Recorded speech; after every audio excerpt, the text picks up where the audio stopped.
Sections 14 to 21. The Nirvanic features of the Pure Land and its inhabitants. Why did Shakyamuni spend so much time and effort to describe the wonders of the Pure Land? Why did he offer so many detailed explanations of the jewel trees and their fruits, the Bodhi tree, the bathing ponds, the monasteries, palaces, pavilions, the flowers with their exquisite aromas, the sounds, and so on? The reason is very simple, because he wanted us to go there. If you know about a nice resort, you would encourage your friends to visit it, wouldn't you? It is the same with the Pure Land. Shakyamuni wants us to go there, and he makes a lot of publicity about it.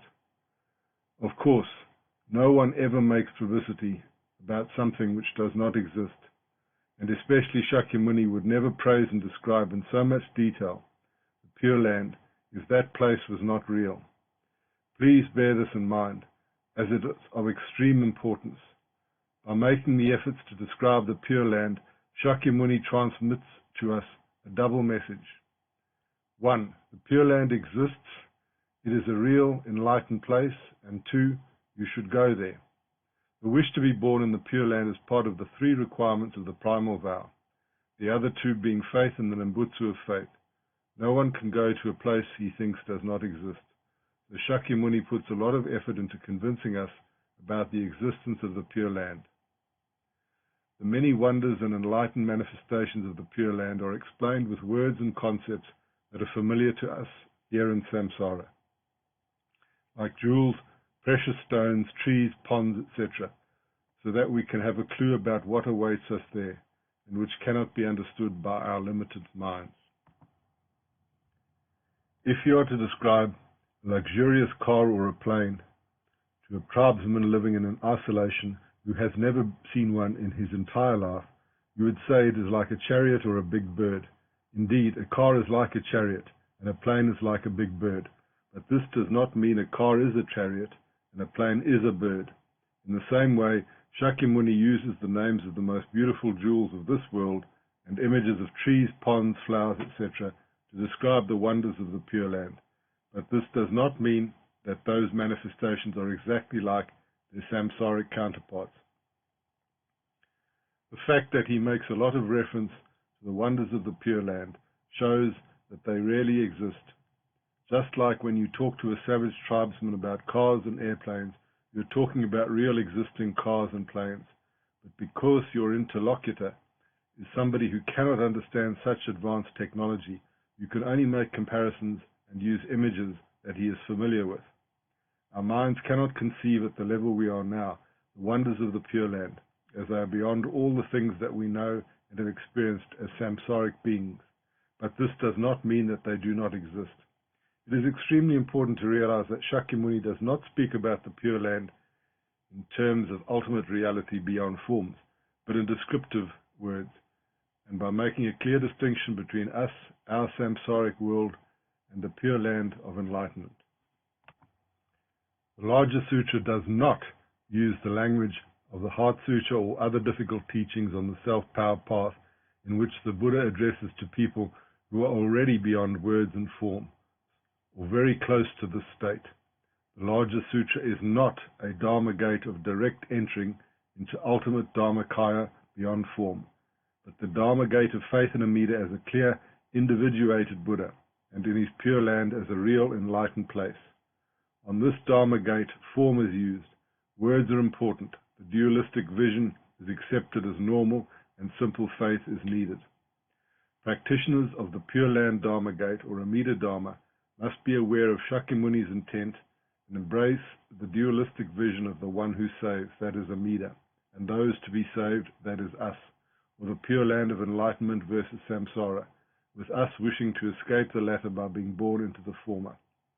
Only after we arrive in the Pure Land, where everything is conducive to enlightenment, will we forever dwell in ultimate Dharmakaya, while also manifesting a Sambhogakaya body in that realm, and multiple Nirmanakayas, that is, accommodated or transformed bodies all over the universe to save all beings. Next, what do we see when we read the wonderful descriptions of the Pure Land? We see order, beauty, harmony, and symmetry. Quote, These jewel trees are in parallel rows, their trunks are evenly spaced, their branches are in level layers, their leaves are symmetrical, their flowers harmonize, and their fruits are well arranged. The brilliant colors of these trees are so luxuriant that it is impossible to see them all. When a fresh breeze wafts through them, exquisite sounds of the pentatonic scales, such as gong and shang, spontaneously arise and make symphonic music. End quote. What do we have here in samsara? Chaos and disorder, both inside and outside of us. This is because the inner world is karmically reflected in the outside world. Even if we enjoy days of beauty, when we can go out into nature and the weather is calm, it can always turn into a storm, thunder, flood, etc., and accidents or even death may occur. Today's beauty can become a nightmare if the weather changes. Extreme cold or extreme heat can kill people. Heavy rains with hailstones destroy crops and provoke famine, etc. Also, in other realms, it is even harder than here, especially in the hells, where the environment is a constant enemy to those born there, and the suffering never stops. Just as samsara with its various planes of existence is the effect or emanation of our personal and collective karma, the Pure Land is the effect of the enlightenment and vows of Amida Buddha. Our inner state of imbalance and chaos reflects into our outside world, while the inner state of Amida and the inhabitants of his Pure Land are reflected into the perfect beauty, symmetry, and harmony of that enlightened realm. For example, what we experience here with the five senses leads to delusion and attachment, and our momentary happiness always ends in dissatisfaction and suffering. We hear, see, touch, taste, or smell things, and we want them. Our own state of mind depends on having or not having the objects of our desire. However, when the inhabitants of the Pure Land see, hear, touch, smell, or taste things belonging to that realm, enlightened states of mind arise. Shakyamuni said, quote, "When humans and devas of that land see the Bodhi tree, they will attain three insights. First, insight into reality through hearing the sacred sounds. Second, insight into reality by being in accord with it. And third, insight into the non-arising of all dharmas." End quote. The reality mentioned here is the ultimate reality of Dharmakaya, or Buddha nature. Those born in the Pure Land have access to this ultimate reality, which in fact is the essence of the Pure Land. So, beings born there are in accord with this ultimate reality, as the Pure Land and Amida himself accords with ultimate reality. All the forms and manifestations of the Pure Land were produced in accord with ultimate reality and are the effects of Amida's vows, while the manifestations of our samsaric state of existence appeared as effects of our own delusions and unenlightened karma. The sacred sounds are first of all the name of Amida Buddha said in various ways, including and not limited to his 12 lights, and are mentioned in order to show that Amida's name too corresponds with ultimate reality and leads beings to it. Insight into the non-arising of all dharmas or phenomena is the spiritual awakening in which one deeply understands that from the perspective of ultimate reality, nothing really arises or perishes. This insight, together with the benefit of entering the stage of non-retrogression and other benefits mentioned below, can also be achieved by practitioners who are not yet born in the Pure Land, on the condition that they hear the Dharma sounds produced by the breeze which wafts through the branches of the Bodhi tree and pervade all other Buddha lands in the 10 directions, or if they perceive it by other senses. Quote, "When a gentle breeze wafts through its branches and leaves, innumerable exquisite Dharma sounds arise, which spread far and wide, pervading all the other Buddha lands in the 10 directions. Those who hear the sounds attain penetrating insight into Dharmas and dwell in the stage of non-retrogression. Until they attain Buddhahood, their senses of hearing will remain clear and sharp, and they will not suffer from any pain or sickness. Whether they hear the sounds of the Bodhi tree, see its colors, smell its perfumes, taste its flavors, perceive its lights, or conceive of the Dharma in their minds, they all attain profoundly penetrating insight into Dharmas and dwell in the stage of non-retrogression. Until they attain Buddhahood, their 6 sense organs will remain sharp and clear, and they will not suffer from any pain or sickness." End quote. All samsaric worlds and universes are called Buddha lands in the sense that there is a Buddha there who appeared and taught the Dharma, and so he takes care of that land. Our universe is actually the land of Shakyamuni Buddha, because he appeared here and turned the wheel of Dharma.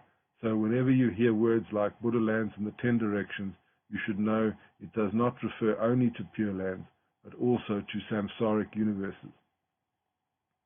Some practitioners living in the Buddha lands of the 10 directions and who are very close to enlightenment attain all the benefits mentioned above, while we, ordinary beings filled with blind passions, only enter the stage of non-retrogression by entrusting ourselves to the salvational power of Amida Buddha.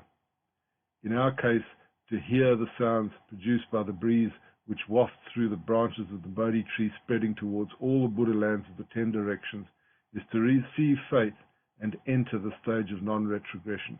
We do not actually hear with our limited ears, but those sacred sounds give rise to faith if we are open enough to Amida.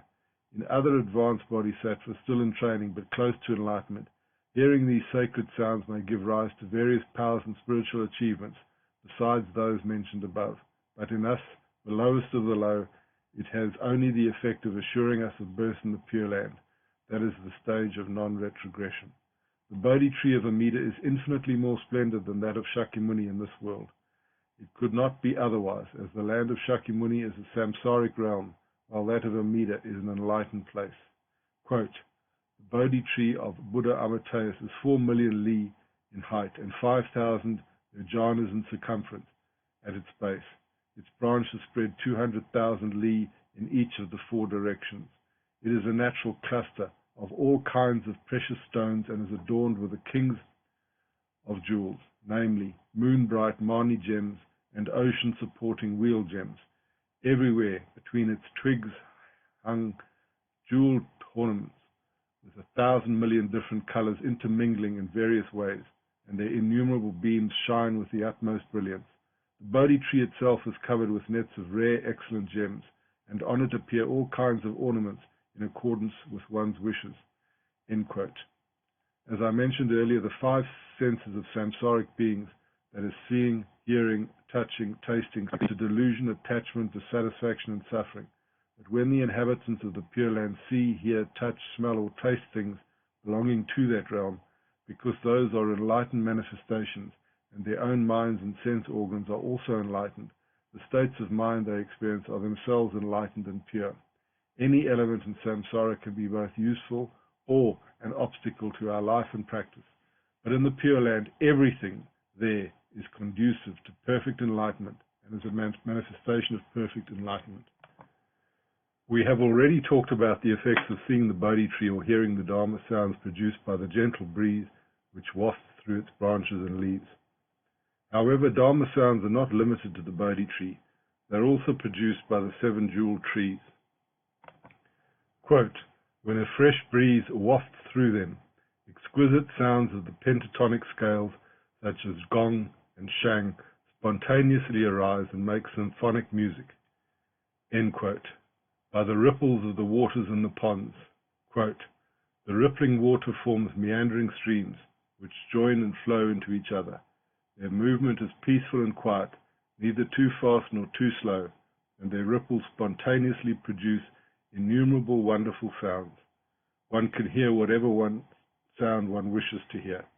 For example, some hear the sound Buddha, some hear the sound Dharma, some Sangha, others hear tranquility, emptiness, and no self.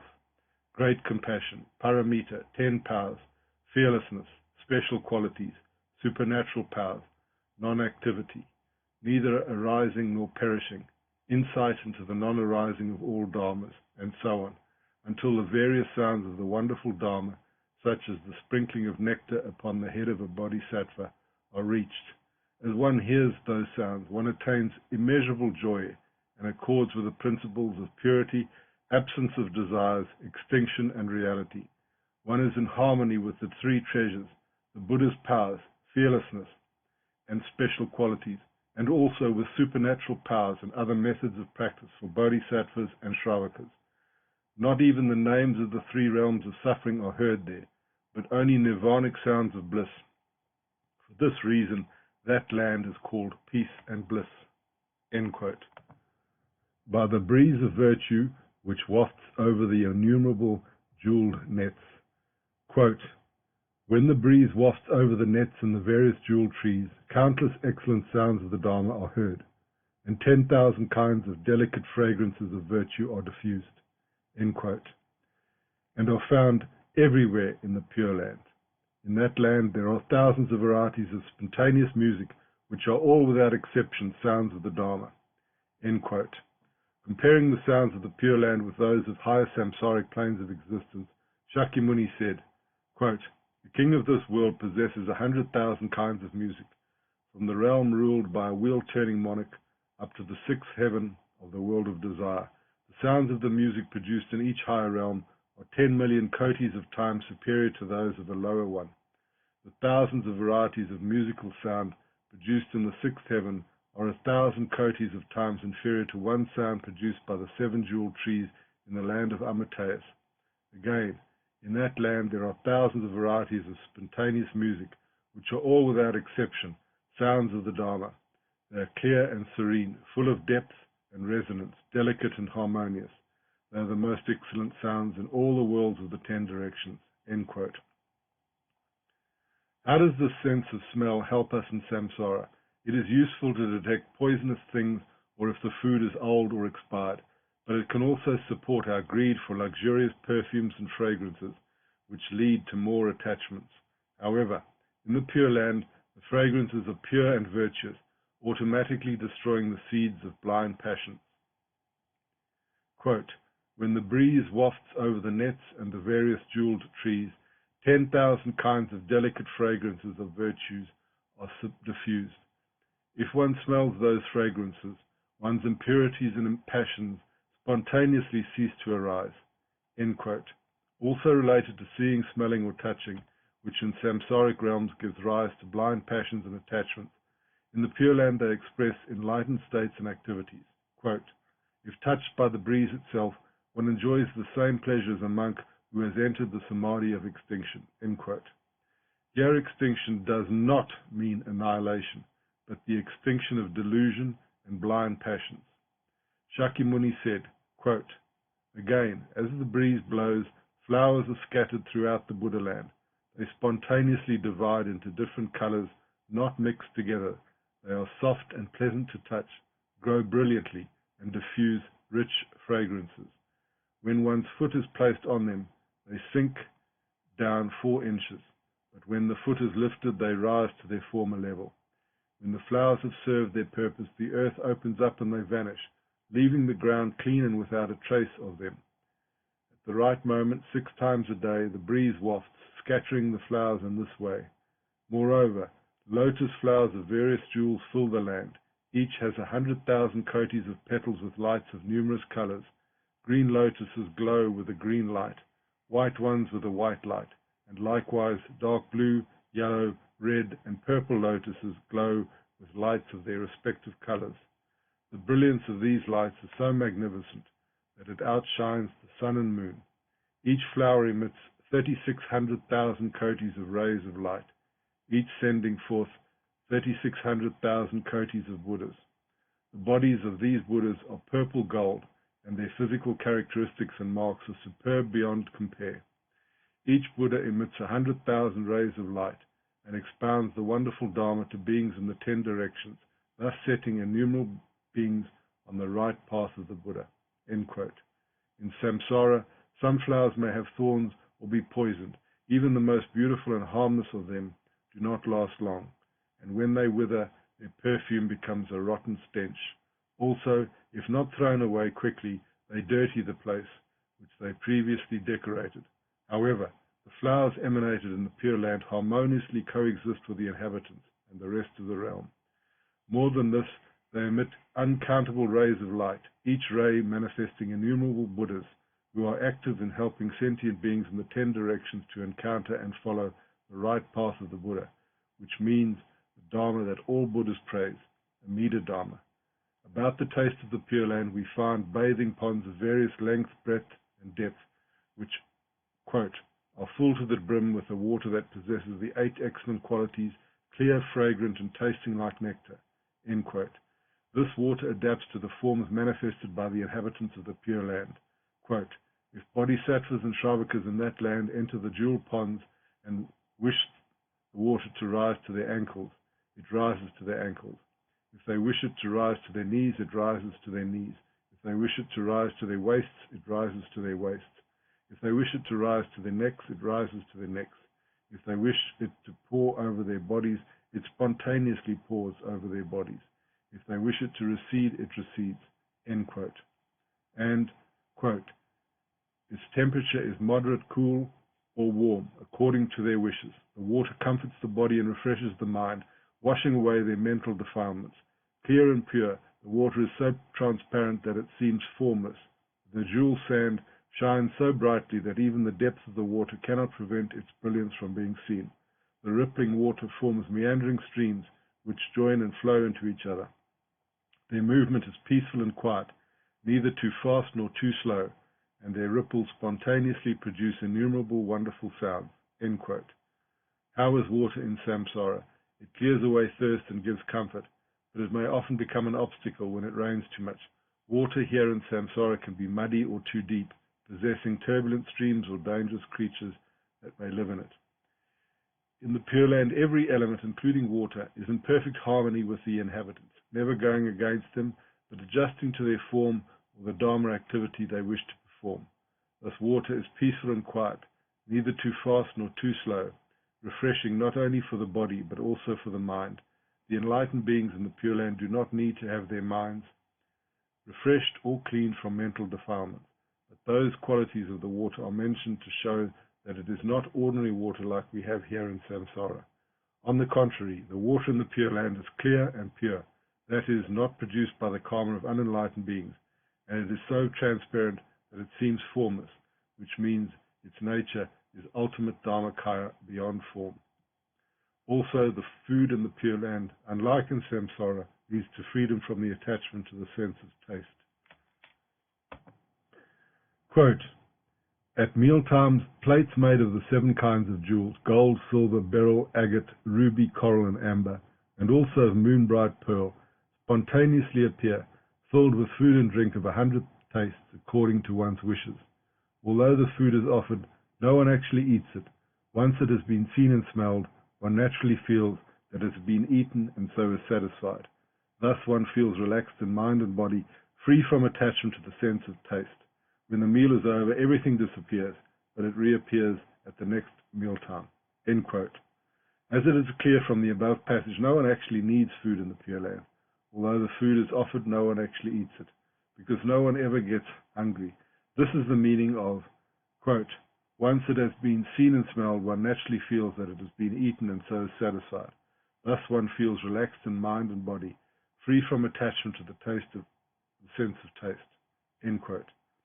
Food which leads to non-desire for food, free from attachment to the sense of taste, is actually not food in the samsaric sense of the word, but a nirvanic manifestation which appears spontaneously and without a need for it.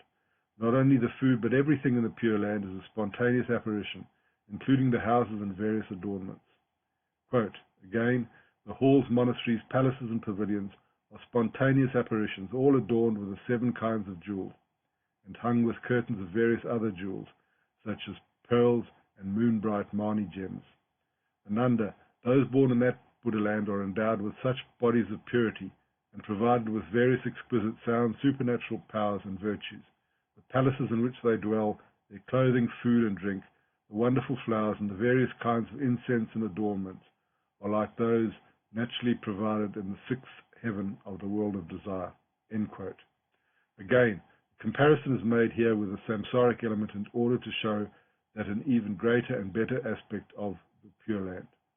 The 6th heavenly realm of the world of desire is the heaven of free enjoyment of manifestations by others. There too, everything appears naturally for the enjoyment of the dwellers, but unlike the Pure Land, that God realm and its inhabitants are subject to impermanence, and the things they receive increase their attachments and blind passions. The comparison is made only to show that the mechanism of appearance is the same, naturally provided, but this does not mean that the things in the Pure Land are similar to those in the 6th heaven. As we have seen until now, all elements of the Pure Land are enlightened and automatically destroy all delusions and blind passions in those who enter into contact with them. The inhabitants of the Pure Land who enjoy such naturally provided elements have bodies of purity. That is, they are enlightened and have enlightened bodies, Sambhogakayas, in the Pure Land, which surpass the beautiful yet samsaric and impermanent bodies of those born among the sixth heaven, in the world of desire, or in any God realm.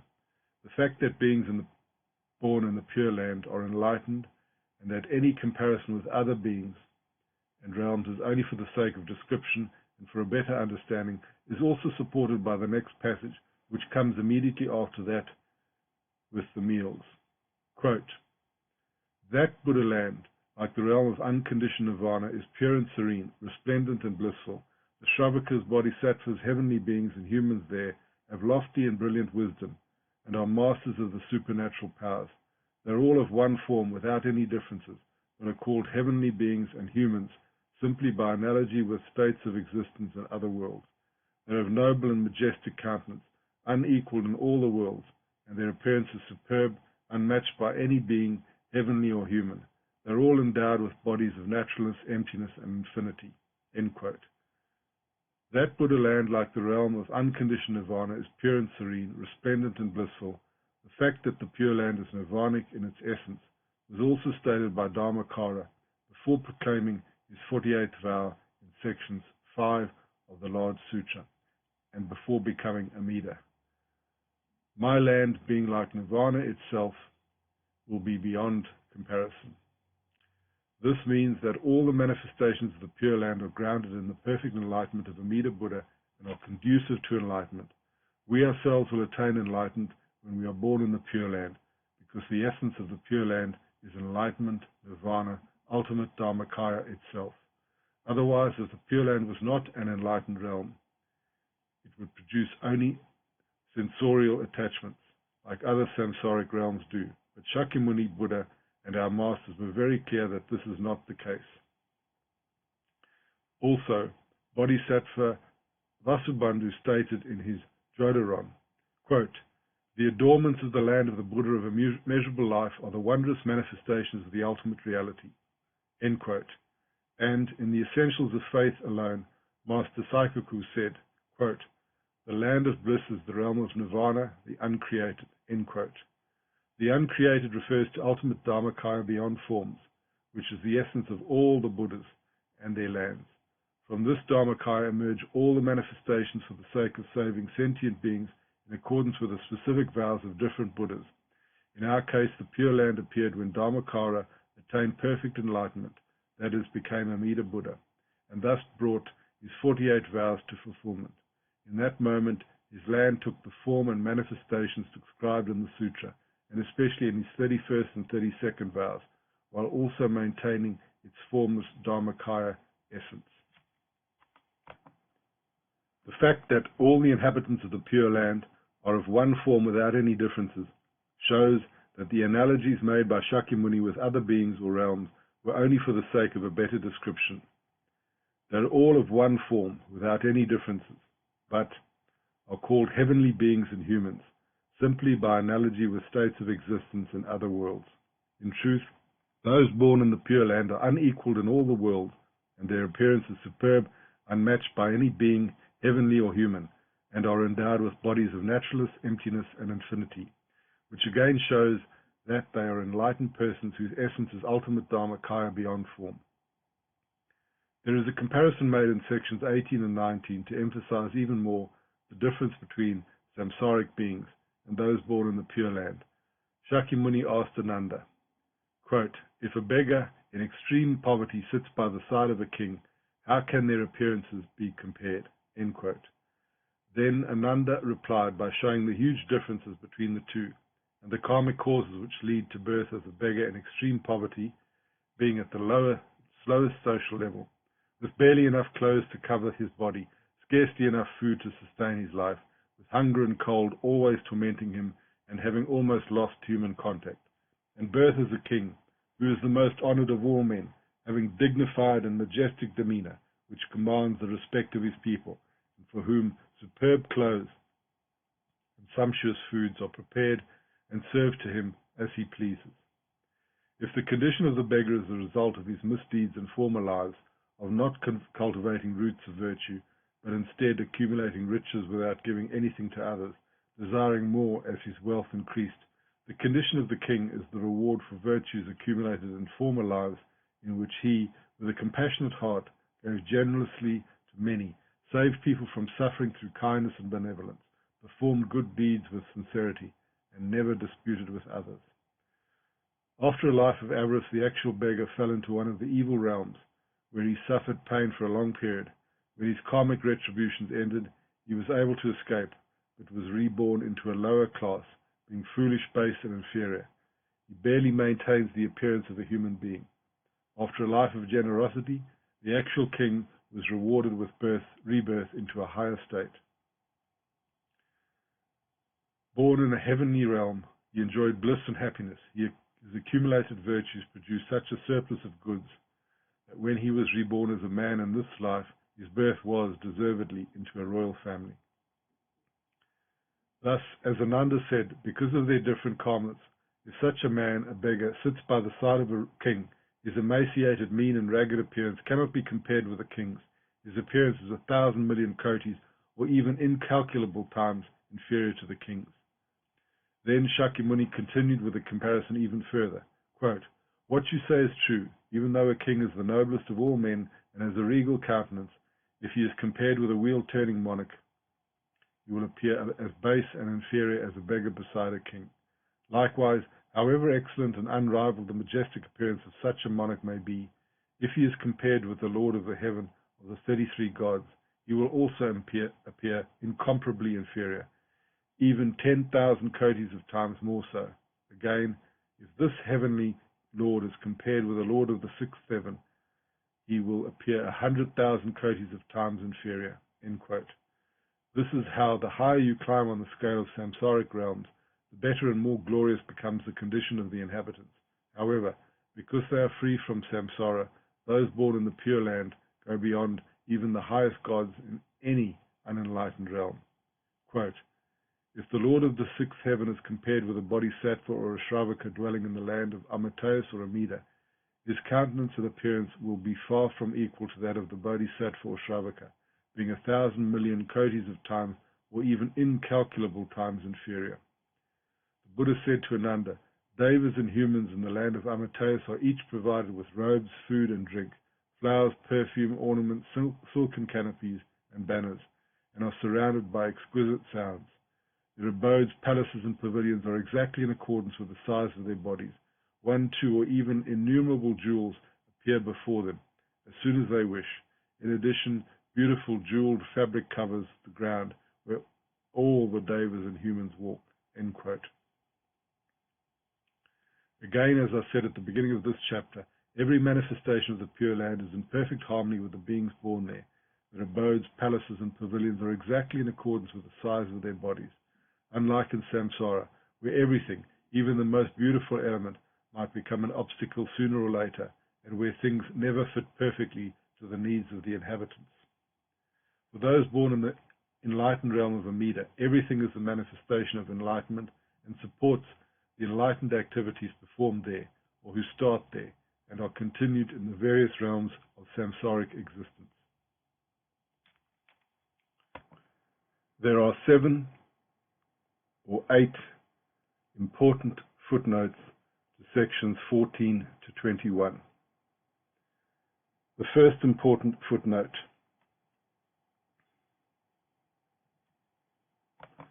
Refers to the use of the word Dharma with a small d. In this case, it refers to all existence and phenomena in general. The second important footnote refers to the sentence, "Our universe is actually the land of Shakyamuni Buddha." It is like you are the king or leader of a country, so that country is called yours because you assume the responsibility for beings living there. If you read chapter 6 of Shinran's Kagyo Shinsho, you will see that he quotes extensively from various sutras on how Shakyamuni gave strict instructions like a spiritual ruler or king to various non-human beings to take care of different places and beings living there, especially those who practice the Dharma. The third important footnote refers to the sentence, while we ordinary beings filled with blind passions only enter the stage of non-retrogression by entrusting ourselves to the salvational power of Amida Buddha. We ordinary beings who entrust to Amida Buddha also receive 10 benefits in this life, which I explained in my book, The Meaning of Faith in Embutsu, in Jodo Shinshu Buddhism, pages 162 to 207, and which include entering the stage of non-retrogression. The fourth important footnote refers to all elements of samsara, because they appear according to causes and conditions, are considered empty and having no real self or no inherent existence. Contrary to this, the Buddha nature is truly existent, as it is neither created nor dependent on causes and conditions. The fifth important footnote refers to the realms of the gods, which are divided into 3. 1. Gods of the realm of desire. 2. Gods of the realm of form. And 3. Gods of the realm of non-form. For a detailed explanation, see my book, The 4 Profound Thoughts Which Turn the Mind Towards Amida Dharma, pages 146 to 160. The sixth important footnote refers to the following. It is not accidentally that the fragment related with food is preceded and followed by passages explaining the enlightened nature of the Pure Land and its inhabitants.